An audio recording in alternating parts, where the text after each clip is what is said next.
G'day, this video is from Home Away from Home Caravan Hire for our Jayco Journey, and it just deals with the connection and laying out of the Sullage hose, which is the hose that we use for disposing of the grey water from the kitchen sink, the bathroom basin and the shower, as well as the washing machine. So I'll show you the connections. I'll just have to get down and get under the van to do that, and how to connect up the manifold and lay out the hose. Okay, we're just down here at the back corner of the van, and we've glued on these barrel union sockets, which allow you to essentially screw on or tighten on a manifold to collect the wastewater and channel it out into one end. It's also got a relief vent built in at the right hand side of the picture there. So I'll just go ahead and connect these up, but essentially you line up the first one like so, and then tighten up the threaded nut to lock it in place, and then proceed to tighten the second one and the third ones up. A little bit of jiggling and repositioning of the pipes in the saddle bracket clamps that they sit in up here will just allow you to reposition them to get them lined up and tighten them up. Sometimes they're a little bit stiff because they catch a little bit of road dirt. Just give them a little twist, a bit of the dust will fall out, ease them up, or even a little squirt with the hose will probably help. So I'll just put the manifold on, show you what that looks like, and then I'll go on with explaining some other aspects of what's involved with the running the grey water pipe out. Okay, so I've gone and threaded on the barrel unions onto this manifold, and the intention of putting them all together is that it runs it all into one tube. It's a little bit of a better system we've put together here compared to what the Caravan comes as standard.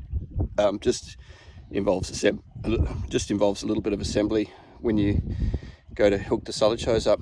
So the reason for this upstand here as a breather is that if there's some blockage in this tube as it's running, it's set up not quite running downhill, as this sort of appears to be as we've got it, what will happen is if you don't have this overflow here at the lowest point for the water to build up and overflow, it'll still build up, but it'll build up in these pipes, and it'll actually fill up to the point where it fills up the recess in the shower with the dirty water from the kitchen sink or the basin. It's just how the plumbing happens to be connected. So this overflow allows an overflow to overflow outside of the van, generally down onto the grass or onto the dirt. If you see that happening, it's probably worth noting that the remainder of the plumbing system that's either downstream or downhill from that may have a little blockage and needs to be addressed. So then from here you go to connect the Sullage hose into the end of this manifold, and that just has a threaded poly fitting on the end of it that screws into this PVC pipe. And then you lay the Sullage hose out on the ground. The Sullage hose is this ribbed poly pipe. It's approximately 10 meters long, and you run it out across the ground. Try not to coil it tightly. Try not to run it up over things, because you'll typically want to run it, water runs downhill, so you typically want the water to be running downhill as much as possible. And then most campgrounds will have a circular sort of drain receptacle with some, it's made out of concrete, and it's typically got 4 little holes in the side about yay big. And the other end of this Sullage hose, you poke through one of those holes into the drain receptacle, and it'll allow your drain water from the Caravan to head down through the pipe and out into the drain for disposal.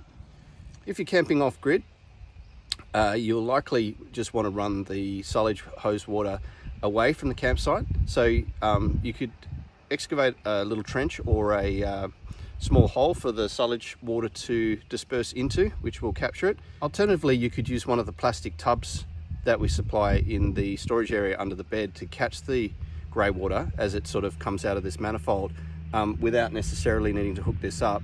And then when that's getting full, carry it across to a point where you could dispose of it or bucket it out from there.